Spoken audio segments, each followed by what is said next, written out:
today we'll look into a scenario in which Germany and Russia go to war. And Russia will declare war. Somehow they end up with disputes. And yeah. But there's somebody that will be helping them automatically. Because, yeah. And Russia gets an ally fairly quickly. It was Belarus. Surprise, surprise. Belarus is helping Russia. Also, there's no NATO in this video because this would just make it completely tilted in Russia's favor. With Belarus joining the war, Germany persuades Poland to join their side. And then they persuade somebody who's already fighting Russia to join their side. And yeah, even in the fictional videos, there's still some reality. Will anybody join Russia and Europe? Or will this be the sides? And why Poland joins Germany? Because they view the bigger threat as Belarus. Which I would kind of have to agree with. As Russia is being routed, now they're forced to put every man out. Yep. And they move into Poland. Then they decide to get into war with Lithuania. Because it makes access and ways of getting tech into this area much easier. As it's helping supply lines is a big way. And they do this just to cut off a lot of supply lines, which ultimately worked in Russia's favor. And then they move out here to cut off some supply lines, which actually succeeds. But keep in mind, guys, they have every person necessary in this. As Moldova is somehow captured by Russians. Well, there is pro-Russia in it. As they move into Ukraine. These Russian troops. This angered Romania,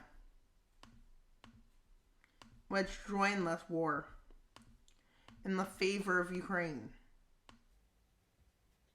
But these Russian troops, hold on. With the rest of the Russian army, since it has so many men, moving across and over like this. With Russia having the overwhelming advantage right now. And then, well, who would help Russia in Europe? I don't think anybody. This war doesn't look like a war where we'd have sides. Odd, because it's not a civil war. With Poland getting Visegrad involved in this war. Or the V4. With Austria just not joining the war, but kinda. They are deeply supplying this side. Deeply. So is Britain. If you get colors, you're just deeply supplying Britain. And Canada. Either picking a side. Some do pick a side, like these countries, but they're not really supplying weapons and a lot of economic aid. These are nations really supporting. And I guess China decides time to support after this big of a conflict erupts. And Finland is supporting a side. But that all changes when Russian troops enter Finland. And Finland is in fair, but they get friends. Oh, the Baltics were just ready to join this war. But they forgot one thing. That this would happen. Okay, this is sad. With the support flooding in, Russia only has a short time to win this war. They realize, or support will flood in. So they make a big offensive to try and get peace. They move towards Warsaw, Berlin. They move towards cutting Ukraine in two. And then moving into the north.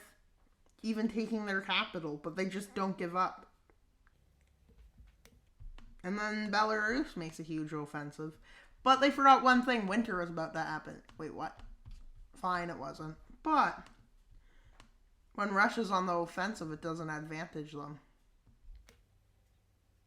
As yeah. And Finland, the Finnish front completely collapses to resistance as the tides have turned in this war and Russia's invaded themselves. And everyone is shocked at the severe turn of the tides. All of the East is at Finland. As Finland sends valuable information to Ukraine, which allows them to cut through this front line. As a lot of spies told Finland what was going on behind the scenes and how their war is working. So they just tell everyone. And all of these are cracked. Russia doesn't know how. This happens after Finland's people has been able to speak about all of this. Even the people being liberated are talking about the actual strategies. Poland is excited as they move in to start attacking. And Germany's ready to take Kaliningrad back. As Poland starts calling it East Prussia. Wait, what? That doesn't make sense. That would never happen. But yeah, let's just say that for the sake of this video. And Russia's southern front starts collapsing. Which is worse than the northern front, because now they're losing actual land. 2.0. Which forces them to rethink what they're doing. And then Russia just falls. And Belarus is upset, but they don't give up. And Russia being put all the way to the Donbass. And kicked out of the Baltics by the Baltics. Yep. Estonia is going to beat them again. Do you know Estonia once beat Russia? Yep, that's interesting, isn't it? And with all of Europe now supporting them, despite not being colored, and basically all the Western Hemisphere, everyone is now supporting them except those red nations, basically, and a few other exceptions. But as the war is ending, some nations are getting upset at the way it was handled by Russia. Except the countries that dislike the West the most. And this is where Kazakhstan just drops its support.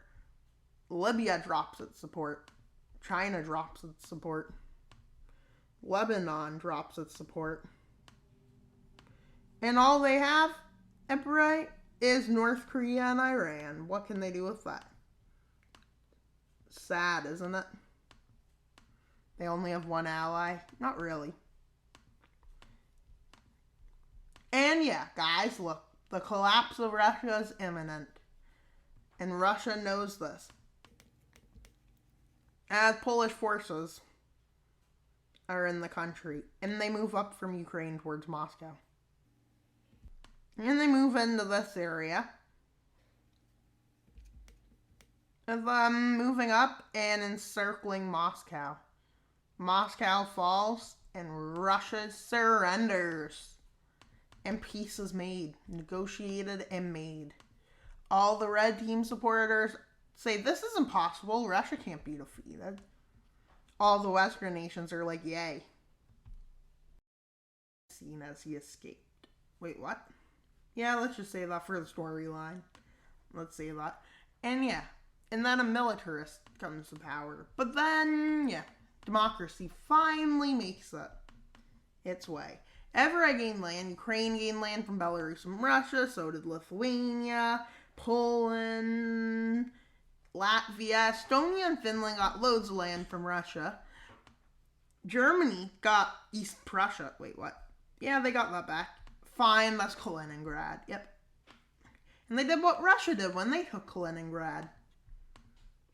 And as you can see, everywhere expanded. And then this becomes known as the Eastern Pact.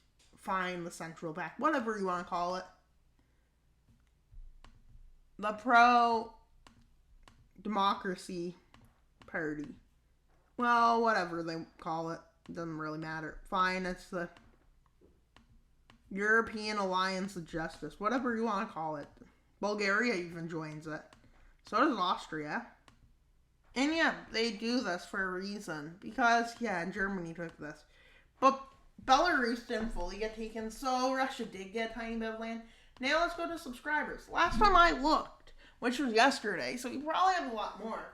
We had 485 subscribers, which will mean we have 15 subscribers left to get to 100. But I'll go look to see what. Like 91 subscribers, so 9 left till our goal is succeeded, and we need to get to 600 before July 1st. So yeah, there's 9 left, just in case you didn't hear that. 9 subscribers left till we get to our goal of 600. Also, our next subscriber special will be at 750 subscribers, which is 159 subscribers away from where we are now. So when we get that, we will have a subscriber special. So thank you for your support. It means a lot. And please like and subscribe to show your support for this channel. That's all for today's video. Wild Mapper out. But not until you subscribe.